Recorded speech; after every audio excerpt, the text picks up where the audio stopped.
সুৰেশ বৰা ডাঙৰীয়া এটা কথা ঠিক, এটা সময়ত কংগ্ৰেছ দলৰ লগত আছিলে, সেইটো চবেই জানে আপোনালোকে। কিন্তু মই স্পষ্ট কৰি দিছোঁ যে সুৰেশ বৰা যিখন স্কুলৰ পৰা পাছ কৰি আহিছে আৰু মই যিখন স্কুলৰ পৰা পাছ কৰি পেলাই কংগ্ৰেছ দল কৰিছিলোঁ, তাত আকাশ পাতালৰ পাৰ্থক্য আছে। গতিকে তেওঁ এনেকুৱা এটা পৰিৱেশৰ পৰা আহি পেলাই কংগ্ৰেছ দলত আহিছিলে, অস্ত্ৰৰ ঝনঝননিৰ পৰিৱেশত। বহুতে কয়, মই কোৱা নাই যে তেওঁৰ হাতত এতিয়াও মানুহৰ তেজৰ চেকুৰা লাগি আছে, মই নাজানো সেইটো কথা, কয় বহুতে। গতিকে যিটো পৰিৱেশৰ পৰা তেওঁ আহিছে, মোৰ লগত তেওঁৰ কোনো সামঞ্জস্য নাই। আৰু আমাৰ এইবিলাক কথা বিজেপিৰ অপপ্ৰচাৰ, গতিকে সেইটো ৰাইজে সিদ্ধান্ত দিব। মুখ্যমন্ত্ৰী ডাঙৰীয়াই সংবাদমেলত তেওঁ কৈছিল যে কংগ্ৰেছৰ পৰা এমপি জিকিলেও আমাৰ বিজেপিলৈকে কি ক'ব, তেওঁ কি প্ৰত্যুত্তৰ দিব? তেওঁ ভালকৈ জানে, তেওঁৰ এইবিলাক অসংলগ্ন কথাবিলাক তেওঁ কয় আমাৰ মানুহক বিভ্ৰান্ত কৰিবৰ কাৰণে, আমাৰ কংগ্ৰেছৰ তৃণমূল পৰ্যায়ৰ লোকসকলক সকলৰ মনোবল হ্ৰাস কৰিবৰ কাৰণে। কিন্তু আমি তেওঁৰ খেল জানো। তেওঁতো অতীতত বহুত কিবা কিবি কথা কয়, ইটো কথাৰ লগত সিটো কথা কেতিয়াও মিল নাযায়। তেওঁৱে দেখোন কৈছিলে যে তেওঁলোকৰ এজিপিৰ আমবাৰী ভৱনটো এটা বিবাহ ভৱন হৈ যাব বুলি। তেওঁৱে দেখোন কৈছিলে যে UDF-ত এই গোটেই সন্ত্ৰাসবাদীৰ পইচাৰে সৈতে ISI আৰু ISIS সেইবিলাকৰ পইচাৰে UDF দলটো পুষ্ট হৈ থাকে। তেওঁ কেলেই একো একশ্যন নলয়? যেতিয়া বদৰুদ্দিন আজমলৰ বিৰুদ্ধে চাৰিওফালে অসমত থানাবিলাকত যেতিয়া এজাহাৰ দিলে ৰাইজে, তেওঁতো একো নকৰিলে।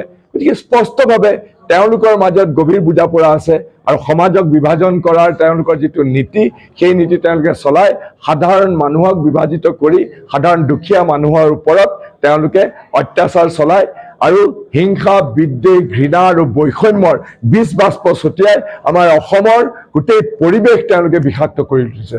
আমি বদ্ধপৰিকৰ যে কংগ্ৰেছ দলে আমাৰ সেই বিষাক্ত পৰিৱেশ আঁতৰাই আমি সকলোকে সমানভাৱে বৈষম্যহীন এক অসমৰ শান্তিময় পৰিৱেশ আনিবলৈ বদ্ধপৰিকৰ।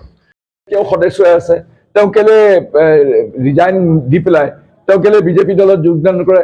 তেওঁক মই প্ৰত্যাহ্বান জনাইছোঁ, কংগ্ৰেছ দলৰ পৰা তেওঁ বিধায়কৰ পদৰ পৰা তেওঁ পদত্যাগ কৰক। তেওঁৰ লজ্জাবোধ নাই নেকি যে কংগ্ৰেছৰ ভোটত জিকি পেলাই তেওঁ এতিয়া বিজেপি দলৰ প্ৰশংসা কৰি আছে? এনেকুৱা লজ্জাহীন মানুহ যেতিয়ালৈকে থাকিব, তেতিয়ালৈকে কেতিয়াও আমাৰ মূল্যবোধৰ ৰাজনীতিয়ে কেতিয়াও গঢ়ি উঠিব নোৱাৰিব। Thank you. মোৰ হেৰিখন খোলা কিতাপ, ৱেবছাইটত যিবলৈ কওক। মই প্ৰথম MP যি মই ৰিপৰ্ট কাৰ্ড দাখিল কৰিছোঁ যোৱা 5 বছৰৰ, প্ৰত্যেকটো আঁচনিয়ে মই চেলেঞ্জ কৰিছোঁ তেওঁলোকক। মই চেলেঞ্জ কৰিছোঁ, তেওঁলোকৰ নিচিনা লুকাই চুৰকে দিয়া বস্তু নহয়। মই যি কৰিছোঁ এখন খোলা কিতাপ, তেওঁলোকে প্ৰমাণ কৰক। মই চেলেঞ্জ কৰিছোঁ। মই 99% মোৰ সাংসদীয় পুঁজিৰ মই সৎ ব্যৱহাৰ কৰিছোঁ। এইটো মই কোৱা কথা নহয়, পাৰ্লিয়ামেণ্টৰ ৰিপৰ্ট।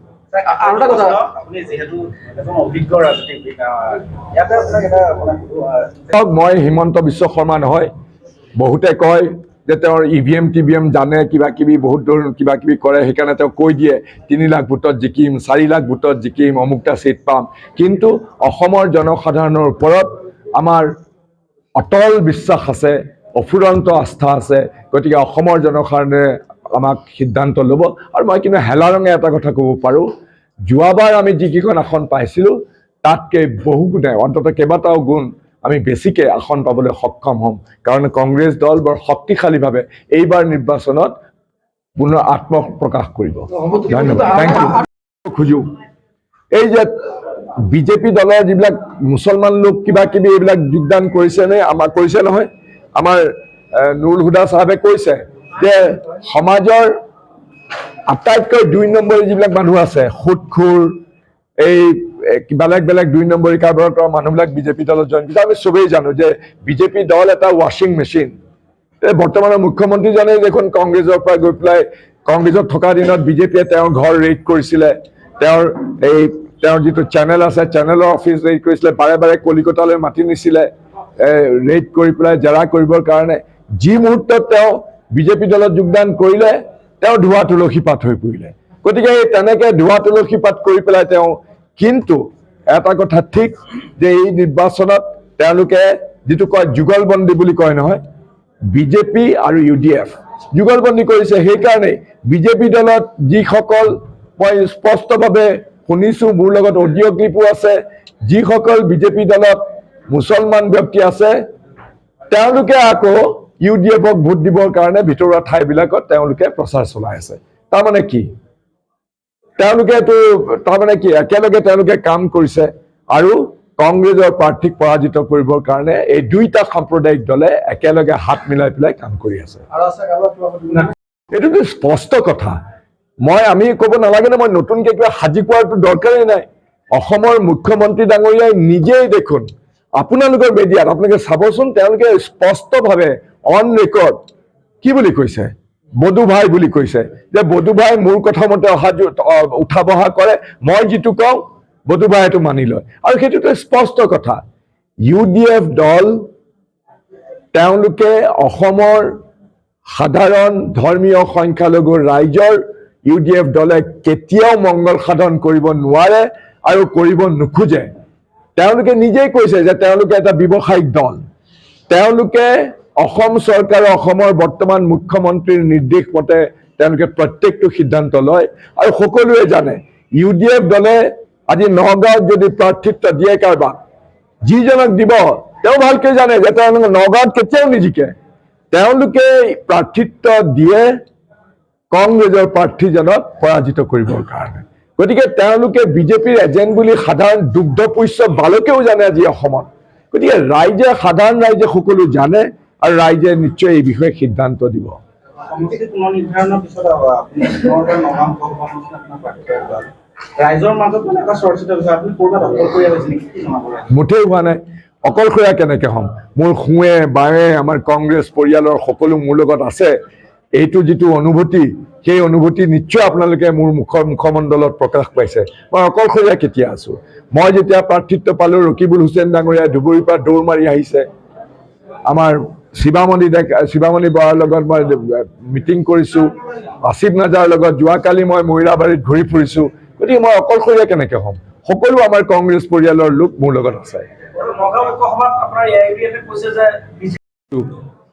যে নিজৰ পৰিয়ালৰ মানুহবিলাকক যেতিয়া বহুত দিনৰ মূৰত লগ পোৱা যায়, আনন্দত ভৰি পৰে।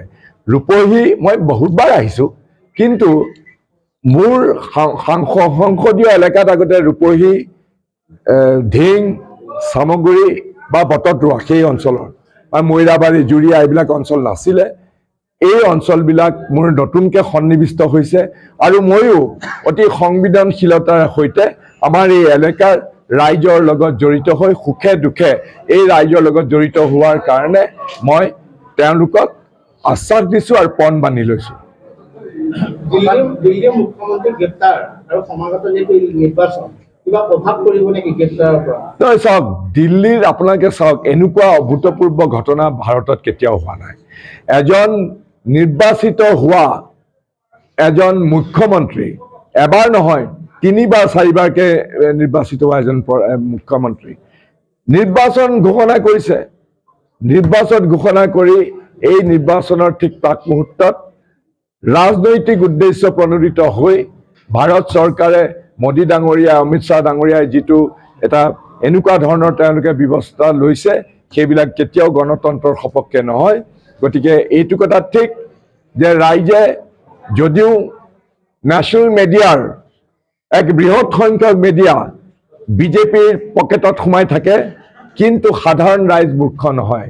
আৰু মই এইটো কথা ক'ব পাৰোঁ যে এই যে আপোনালোক আহিছে, তাৰে 2-এটা মিডিয়া হৈছে হয়তো প্ৰকাশ নকৰিব পাৰে, কিন্তু আমাৰ অসংখ্য যিবিলাক এতিয়া পৰ্টেল আছে, বেলেগ বেলেগ আছে, সেইবিলাকক কিমানক তেওঁলোকে পকেটত সোমোৱাই ৰাখিব।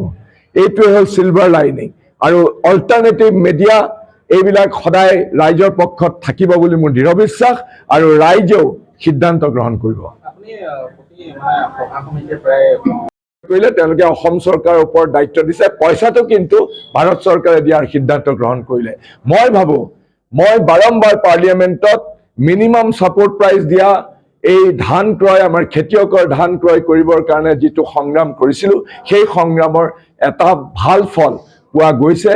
আৰু আজি মিনিমাম ছাপোৰ্ট প্ৰাইচ আমাৰ খেতিয়কৰ ধান কিনিবৰ কাৰণে অসম চৰকাৰৰ যোগেদি ভাৰত চৰকাৰে ব্যৱস্থা লৈছে ধানৰ লগতে সৰিয়হ ক্ৰয় কৰিবৰ কাৰণে এটা মিনিমাম ছাপোৰ্ট প্ৰাইচৰ যিটো ব্যৱস্থা কৰিছে এজন সাংসদ হিচাপে যোৱা 5 বছৰ কালত বিৰোধী দলৰ সাংসদ চৰকাৰে মোৰ লগত সহযোগিতা নকৰে তথাপিও মই মোৰ সংগ্ৰাম জাৰি ৰাখিছিলোঁ আৰু এই তিনিটা বিশেষকৈ অন্য বস্তুৰ লগতে এই তিনিটা বিষয়ত মই ভাবিছোঁ যে মই অতি এটা ডাঙৰ ভূমিকা পালন কৰিবলৈ সক্ষম হৈছিলোঁ আৰু এতিয়া এই নিৰ্বাচনত যদি অসমৰ ৰাইজে মোৰ সমষ্টিৰ ৰাইজে যদি মোক নিৰ্বাচিত কৰি পঠিয়ায় মই মোৰ যিবিলাক পূৰ্ণ নোহোৱা যিবিলাক মোৰ কাৰ্যসূচী আছে আৰু অসমৰ স্বাৰ্থত আমাৰ স্থানীয় লোকৰ স্বাৰ্থত আমাৰ সমগ্ৰ অসমবাসীৰ স্বাৰ্থত মই মোৰ কামবিলাক মই কৰি যাম আৰু শক্তিশালী কণ্ঠ হৈ অসম আৰু উত্তৰ পূৰ্বাঞ্চলৰ স্বাৰ্থত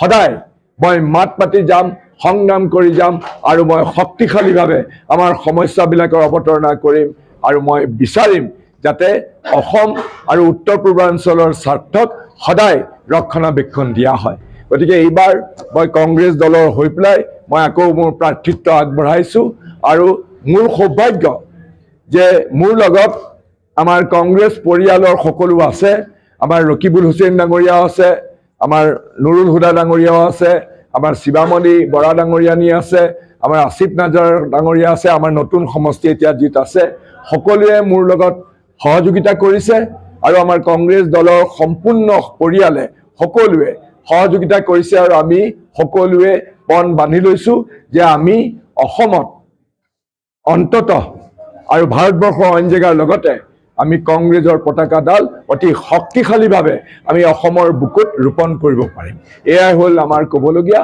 আপোনালোকে যদি কিবা ক'ব খোজে আপোনালোকে নিশ্চয় মোক প্ৰশ্ন কৰিব পাৰিব প্ৰথমবাৰৰ বাবে আহিছে নাম নগাঁও লোকসভা সমষ্টি